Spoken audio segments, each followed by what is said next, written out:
moment, cops realized there was a head in the bucket at the crime scene. But little did they know, the entire case would only get more and more horrifying. On the 23rd of February 2023, police visited the apartment of a suspected killer, Taylor Schabusiness. This is where they would quickly find out that she's not only insane, but a complete psychopath. Hey, is this blood? Does this look like blood to you? Or am I just tripping? Could possibly be blood. Hey, who did that?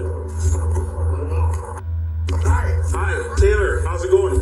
Officer Russell with the Virginia Police Department. Taylor, you have one more for your arrest. Put your hand back quick. You got it.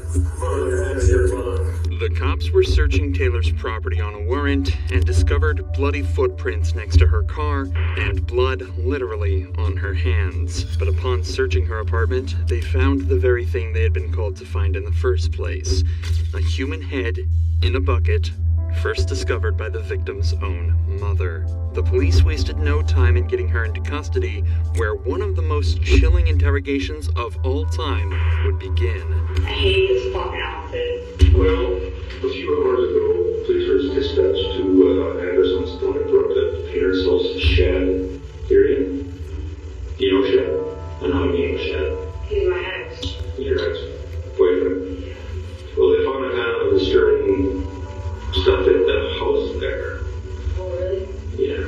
Yeah. A lot of blood. Basically Shad's head. Yeah, it's pretty fucked up.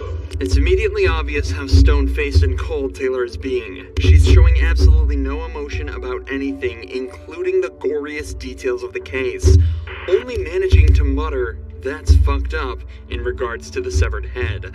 Often psychopaths like to talk up their own crimes as it gives them a sense of self-gratification, but we haven't even begun to see exactly how insane she is. Where's the rest of his body? It's there. Inside the house. It is in the house. It's in his house. Well, tell me what happened. The good question, because I blacked out during that time. Were, you two being intimate having sex? It was getting there. Just getting there. Okay. So will this be considered foreplay? Yeah. Yeah. You guys done something like this in the past? Do you use manual strangulation during sex at all? Manual strangulation, yes. Taylor claims that she and Shad were being intimate that night and she'd used a dog chain to choke him. But apparently this wasn't unusual for them. But that evening she just didn't stop until he was almost dead. She also mentions that she'd been smoking meth that night, something that definitely could have contributed to the horrifying events that followed. Where's your body? Body's there. Were we gonna take the head somewhere? I like that. You liked it? So you dismembered the body too? Yeah. But what did you do with the body parts? They're Somewhere? They're like, yeah. Basement, upstairs, downstairs? In the basement. I was gonna bring them. And then, I know I forgot the head. I wanted the head. Did you bring anything with you? Yeah, it's in the van. What? It's in the van. It turns out that Taylor had not only choked out and beheaded Shad, but also dismembered multiple parts of his body and hidden them throughout the apartment. Just this thought alone is grim, but exactly how is another story entirely. How did she dismember his body then? Nice. With what? Nice. Knives. Did it more than one knife? Where'd you get those from? Kitchen. They weren't sharp. No. It was alright. Bread knife works good. Bread knife. A bread knife works good. Really? I had to use what I used, so like, yeah. I got lazy last night, so. Once Shad was dead, Taylor sawed off his limbs with a blunt bread knife and tossed each individual piece of his body into a black bag the police later found in the basement. But somehow, the most shocking part of all of this is how casually she's talking about it.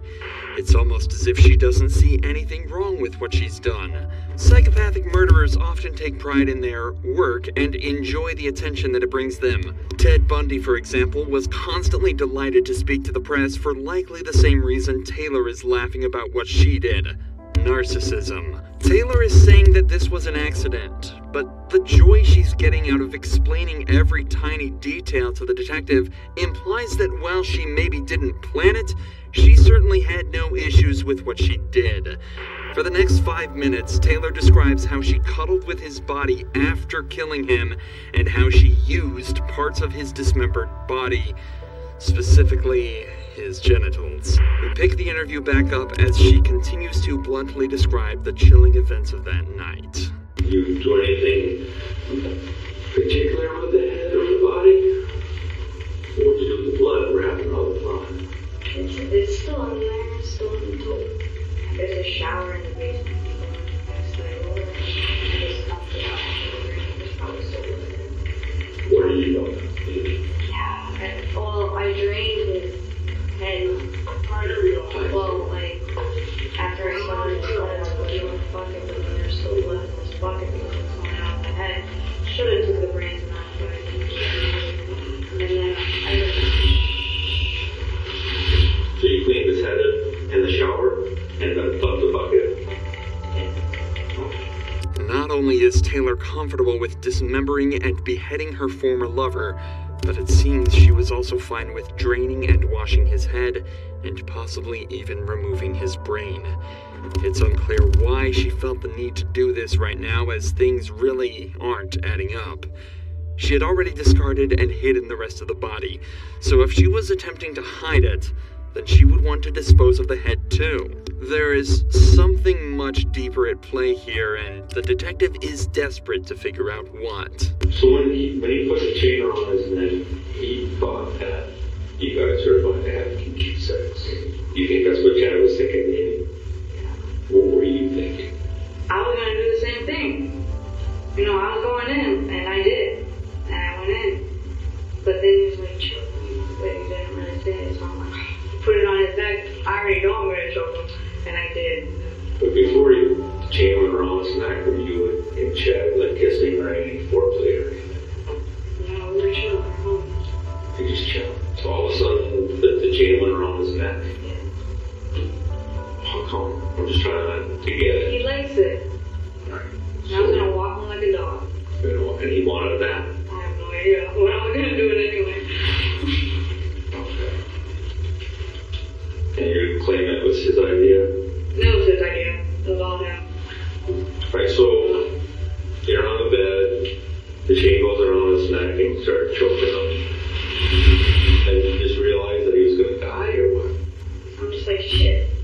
I think I went a little too far, because I was blacking out while I was doing it, right? And then and then I look at him, I'm like, shit, he's already purple. I'm like, fuck, I'm like, I don't know if he's fucking, is he good? Is he good? But then when I woke up, during the blackout moment, I'm like, shit, I didn't mean for all this to happen, and I'm like, I fucked up, I know I fucked up. I'm like, shit.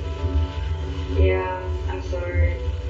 That's what happened. This is the closest Taylor has come to remorse in the entire interrogation, but it's so heavily undermined by everything else she said, it's impossible to believe she's being genuine. It's likely that she's only saying this because she knows that showing some remorse could help her defense and get her a lighter sentence. In fact, throughout the entire interrogation, it seems as though she's been attempting to do this very thing. Taylor's story is that she got home with Shad and almost immediately grabs the chain and started choking him. Then she suddenly blacked out, saw him dead in front of her, and despite not wanting him to be dead, didn't call an ambulance and instead dismembered him, played with his body, and then laughed about it with police. These don't sound like the actions of an innocent person, and the detectives don't think so either. The case was brought to trial almost immediately, where Taylor would continue to show just how insane she really is. Take a look at her demeanor as Shad's best friend testified in front of court. When I got there, we were just chilling, chopping it up, like how we always do. And basically, I was like, Taylor was asking like, do you wanna you want to hang out with Shad? She was asking me, like, for consent to hang out with Shad, to bring him over. And I was like, yeah, that's fine. It's cool.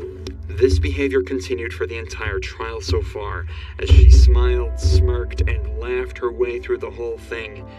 But it seems that this didn't give the jury a great impression of her, as she found out when the verdict was cast. Okay. The first verdict reads as follows. We, the jury, find the defendant, Taylor Denise Shabiznis, guilty of first-degree intentional homicide as charged in count 1 of the information, dated this date, July 26th, 2023, signed by the foreperson. Taylor Shabiznis was convicted of first-degree murder, mutilating a corpse, and sexual assault. As of this video's upload, she's awaiting her sentence, but is facing life in prison, or even the death sentence. If you enjoy true crime videos like this, make sure you're subscribed to see more.